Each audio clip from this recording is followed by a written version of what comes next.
Now I am going to explain pros and cons of internet research.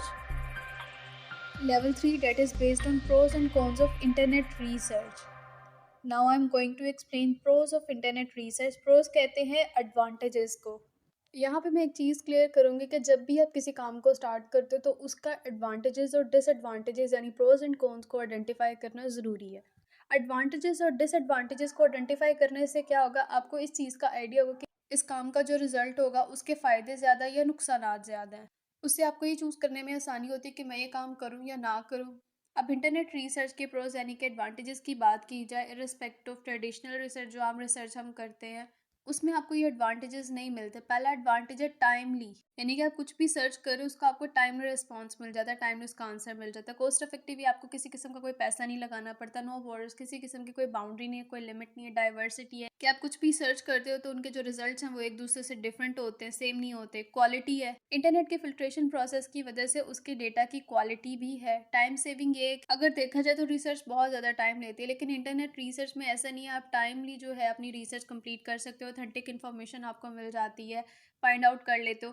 Fast accessibility होती है, यानी कि आपके पास इजीली डेटा की एक्सेस होती है. मिनिमल रिस्क और एरर्स का मतलब ये है कि इंटरनेट रिसर्च जो है ना एक सिस्टमेटिकली रिसर्च है, इसलिए इसमें रिस्क फैक्टर्स कम है. अब कॉन्स ऑफ इंटरनेट रिसर्च की बात कर लेते हैं, यानी कि डिसएडवांटेजेस क्या है इंटरनेट रिसर्च के. इंटरनेट रिसर्च के ओवरऑल जो डिसएडवांटेजेस हैं उन्हें डिस्कस करूँ. The first one is lack of probing. Probing का मतलब होता है किसी चीज को क्लियरली एक्सप्लेन करना. तो इंटरनेट रिसर्च का सबसे बड़ा डिसएडवांटेज ये है कि आप कुछ भी सर्च करते हो तो आपको उसका एग्जैक्ट आंसर नहीं मिलता. आपके सामने डिफरेंट किस्म के आंसर्स होते हैं और आपको एग्जैक्ट आंसर फाइंड आउट करने के लिए मजीद सर्च करना पड़ता है. तो ये डिसएडवांटेज है इंटरनेट रिसर्च का. The second one is engagement, यानी कि ये कि आप इंटरनेट रिसर्च में ज़्यादा से ज़्यादा ऑडियंस या कम्युनिटी को इंटरनेट रिसर्च में इन्वॉल्व नहीं कर सकते. ये सबसे बड़ा डिसएडवांटेज है. थर्ड वन ये है कि पार्टिसिपेंट फॉर शॉर्ट टाइम होता है, यानी कि आप पार्टिसिपेंट को ज़्यादा देर तक इंगेज नहीं कर सकते.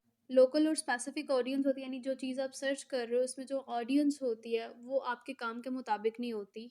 Fifth one is cooperation issues from the respondents. तो यहाँ पे मैं एक चीज़ क्लियर करूँ, रिस्पोंडेंट जो है ना इंटरनेट रिसर्च में डिफरेंट है, यानी कि जो आपके रिसर्च करने में हेल्प कर रहे हैं. इंटरनेट रिसर्च में जो रिस्पोंडेंट्स हैं वो डिफरेंट है, यानी कि आपकी ऑडियंस भी है, डिफरेंट टूल्स हो सकते हैं. Six one is risk of data reliability. No doubt कि इंटरनेट पे आप कुछ भी सर्च कर रहे हो तो वो एक फिल्टर प्रोसेस या सिस्टमेटिक प्रोसेस से आपको उसका आंसर मिलता है.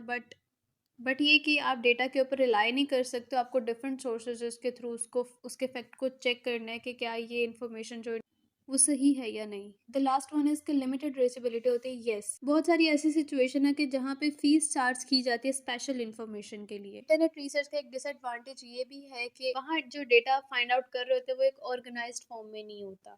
ये कि डेटा के फैक्ट भी फाइंड करने पड़ते हैं, डेटा को ऑर्गेनाइज भी करना पड़ता है जो इंटरनेट रिसर्च का डेटा होता है. ये थी pros and cons of internet research.